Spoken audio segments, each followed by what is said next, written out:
매주 목요일 이 시간 대구 교육박물관의 김정학 관장님과 함께 불교 문화에 대해 이야기해보고 있습니다. 관장님 모셔보겠습니다. 네. 안녕하세요. 네, 선생님 안녕하세요. 네. 부처님 오신 날 잘 보내셨습니까? 네. 그러셨군요. 네. 부처님 오신 날을 다들 의미 있게 보내셨으리라 생각이 드는데요. 네. 올해는 대체 휴일로 휴일이 하루 더 늘어나가지고 더 풍성한 명절 같은 어디 그런 놀러 가는 사람들이 신났겠어요. 그랬을 것 같아요. 오늘은 부처님 탄생의 궁금증이라는 주제로요. 부처님 오신 날의 의미를 새롭게 정리해보는 시간을 가져보면 좋겠습니다. 네네. 그렇다면 먼저 그 질문해 볼 게 있는데요. 네. 부처님은 언제 태어나셨는지 네. 한번. 이걸 사람들이 이제 오해하는 부분들이 참 있어서 서기는 예수님이 네. 태어나신 해를 시작을 하잖아요. 네. 근데 부처님은 불멸, 그러니까 음. 부처님 돌아가시고 난 뒤부터 이제 불기가 시작되는 거거든요. 네. 그래서 부처님이 입적하신 지 2567년, 올해가 불교의 2567년이니까, 그리고 부처님이 80세에 인멸했다는 설을 토대로 추산을 해보면 네. 기원전 624년에 부처님이 태어나신 거죠. 네. 그리고 남방불교, 북방불교에서 내려오는 설들이 다 다르기 때문에 이것도 역시 추정일 수밖에 없지만, 우리나라 음력 4월 8일, 진짜 초파일은 인도에서는 또 다르고, 스리랑카에서 또 다르고, 미얀마에서 또 다르고, 태국에서 네. 또 다르고, 그래서 인도의 그 카렌다로 보면 2월이 바이사카월이거든요. 네. 바이사카월 보름에 태어났다고 다들 믿는데, 그 인도의 2월이 지금의 4월에 해당된다. 이제 이렇게만 아시면 될 것 같고요. 우리나라와 중국하고 대만은 음력 4월 8일. 네. 그리고 일본은 양력 4월 8일을 부처님 오신 날로 여기잖아요. 네. 그래서 부처님 오신 날이 서로 다른 이유는 인도 등에서 1월에 대한 그 기준이 달랐기 때문에 이런 거거든요. 그래서 다른 나라는 어떻더라도 우리나라는 4월 초파일 이렇게만 기억을 해두시면 될 것 같고요. 그리고 불기에다가 80세를 더해야 네. 부처님이 태어나신 해가 나온다. 이걸 알아두셨으면 좋겠습니다. 네. 굉장히 우리 불자님들께서 귀에 쏙쏙 들어오게 말씀을 참 잘해 주셨는데요. 언제 태어나셨는지 궁금증을 좀 풀어놨으니까요. 네. 그러면 부처님을 좀 알아보는 시간을 가져볼까요? 네네. 부처님이 태어나신 룸비니 동산은 어떤 곳인가요? 그러니까 룸비니 동산은 이제 부처님이 태어나신 곳이니까 성지인데요. 네. 부처님의 어머님인 그 마야 부인께서 무후수를 잡고 그 근심 없는 나무를 잡고 네. 부처님을 낳았던 곳이다. 이렇게 이제 우리는 룸비니를 이해하면 되는데, 당시에는 친정에서 아이를 낳는 것이 일반화되어 있었대요. 그래서 마야 부인 역시 고향인 데바다하로 향해서 가고 있는 중이었고, 카필라성을 나서서 동쪽으로 한 50리쯤 떨어져 있는 곳이 룸비니인데, 그 룸비니 동산에서 상기를 느껴서 이제 부처님을 낳았다. 이렇게 되잖아요. 네. 그래서 부처님의 생애가 이렇게 적혀 있는 책이 부타차리타, 불소행찬이라는 책에는 이렇게 쓰여져 있어요. 흐르는 샘물이 있고 꽃과 열매가 우거지고 한가하고 고요하기에 거기에서 쉬기를 왕에게 청하였네. 이렇게 네. 되어 있어요. 그러니까 이 묘사만 봐도 룸비니 동산은 정말 다른 종교에서 얘기하는 에덴 동산 이상의 네. 아주 멋진 곳이라는 생각이 들고요.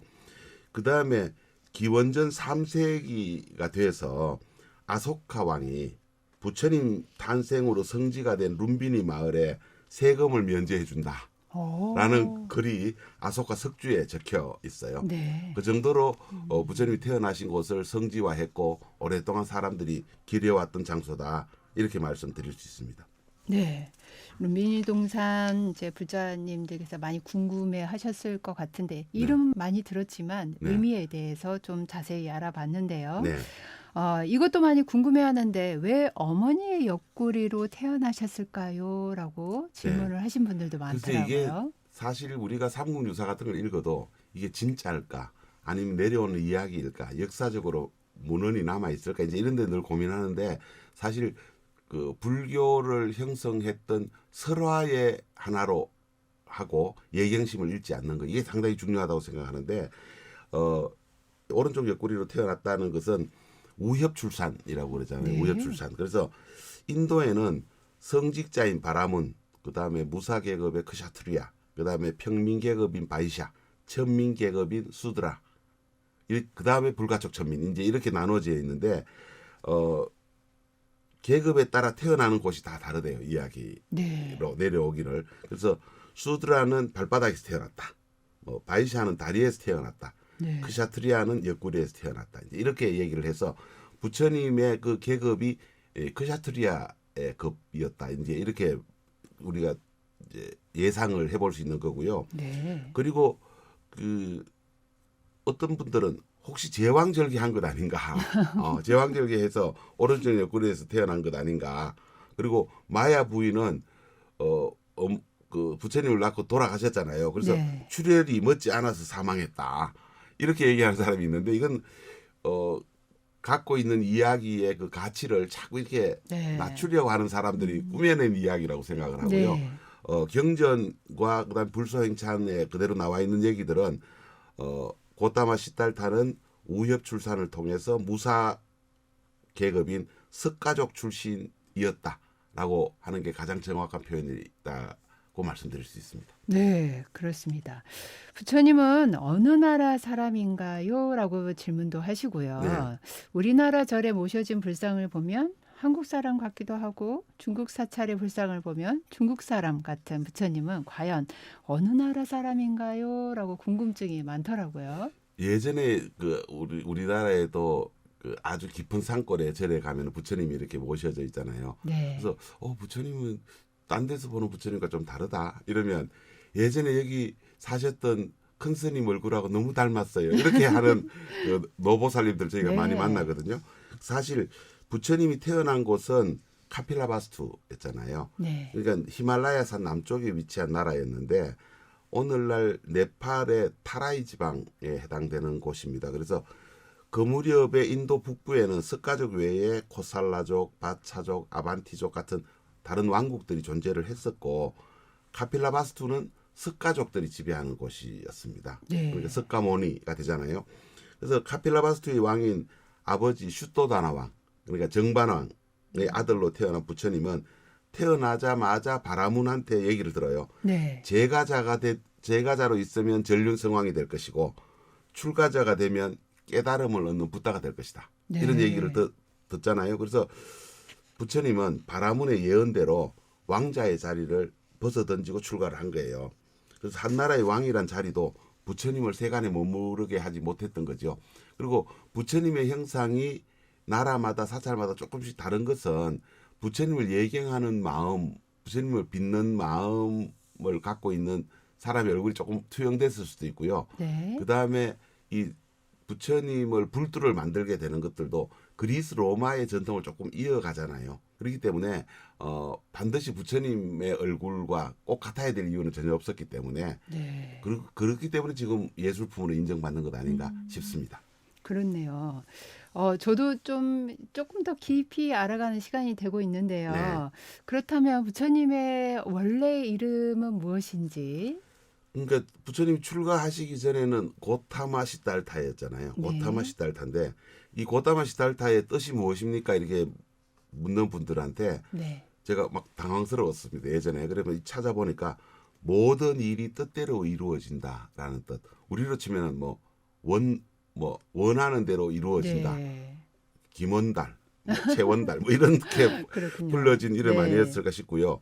부처님을 불타 또는 붓다라고 부르는 것은 그 부처님이 깨달은 사람이기 때문이잖아요. 네. 그래서 사실 붓다라는 말은 깨달은 자라는 것을 뜻하는 보통 명사로 네. 쓰였어요. 그리고 부처님 출가하기 전의 성은 고타마였는데 네. 그리고 이름은 시달타였잖아요. 그래서 고타마는 뜻이 뭐냐면 최고의 소, 어뜸가는 소, 네. 사람들이 경배하는 소라는 뜻이고 시달타는 모든 일이 뜻대로 이루어진다. 그러니까 그 예전에 제가 일현스님 말씀드렸을 때 이제 일현스님 어머님께서 이렇게 태어날 때 꿈을 꾸잖아요. 네. 그래서 아주 소처럼 천천히 걸어가는 한 아이의 모습을 봤다. 이렇게 되는 거거든요. 그래서 예. 소가 불자들한테는 굉장히 어쨌든 좀 경배의 대상이었다라는 것을 부처님 생애에서 저희가 찾아올 수 있어서 굉장히 연관성이 있구나 해서 좋아했던 적이 있습니다. 네. 저도 그 부처님 원래 이름에 대해서 좀 네. 이렇게 기초교리나 이런 걸 말씀을 드릴 때 그냥 뭉뚱그려서 얘기를 했지만 네. 오늘 또 시간을 통해서 많은 도움이 되고 있는 것 같습니다. 네. 으뜸 가는 소.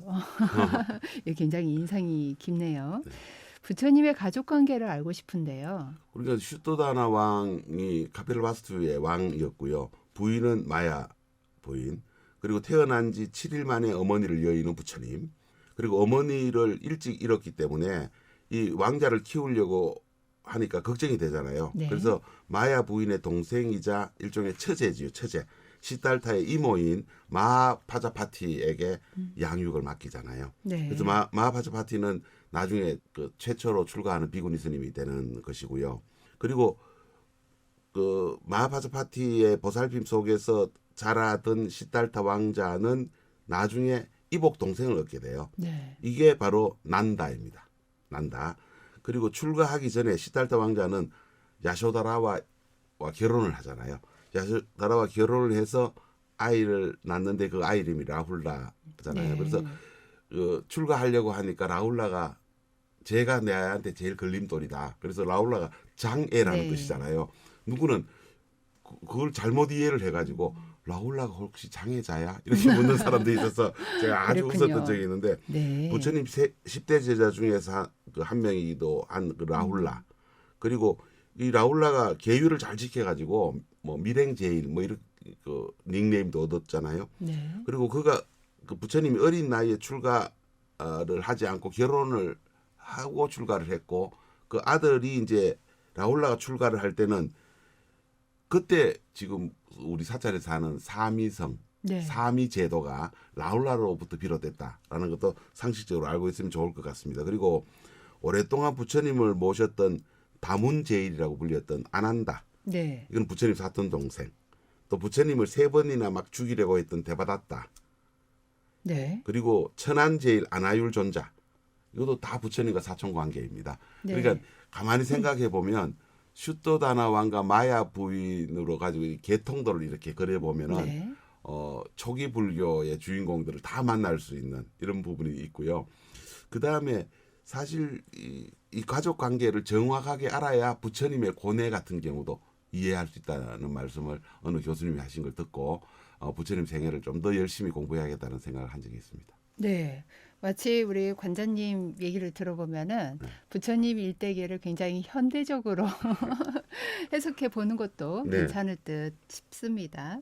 마지막 질문인데요. 네. 부처님이 태어나자마자 외친 말이 있죠. 천상천하 유아독존. 네. 근데 부처님이 세상에 나오자마자 동서남북으로 각각 7발자국씩 걸었다. 네. 오른손은 하늘을 가르치고 왼손은 땅을 가르치면서 천상천하 유아독존이라고 외쳤다는 것만 알고 있는데 사실은 삼계 계고 아당 안지 요 글자가 생략된 거거든요. 네. 그래서 이게 천상 하늘 위 하늘 아래에서 나 홀로 가장 존귀하고 삼계가 모두 고통에 헤매니까 내가 마땅히 이를 편안케 하리라라는 뜻이 생략되어 있는 거거든요. 네. 근데 이걸 잘못 해석하면 부처님은 되게 잘난 척하네 이렇게 보통 이해하는 분들이 있는데 네. 이건 그게 아니라 내가 세상에서 최고라는 것을 드러내고자 하는 어쨌든 나쁜 표현들이 아니라 모든 중생을 해탈의 길로 안내하겠다라는 의지가 들어있는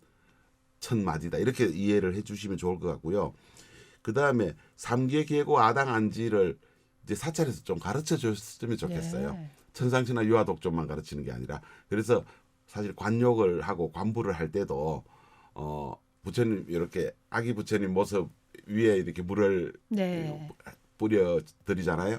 그때도 천상천하 유아독존만 가르칠 게 아니라 삼계 계고 아당 안지까지 가르치게 되면 참배하는 불자들도 굉장히 마음이 편해질 거다 이렇게 생각합니다. 네. 오늘 또 우리 김정화 관장님 모시고 부처님 날의 의미를 새롭게 정리해보는 시간을 가져보는 참 의미 있는 시간이었습니다. 제가 스님 앞에서 너무 잘 아이고. 관장님 오늘 감사합니다. 네, 고맙습니다. 네, 지금까지 대구교육박물관의 김정화 관장님과 함께했습니다.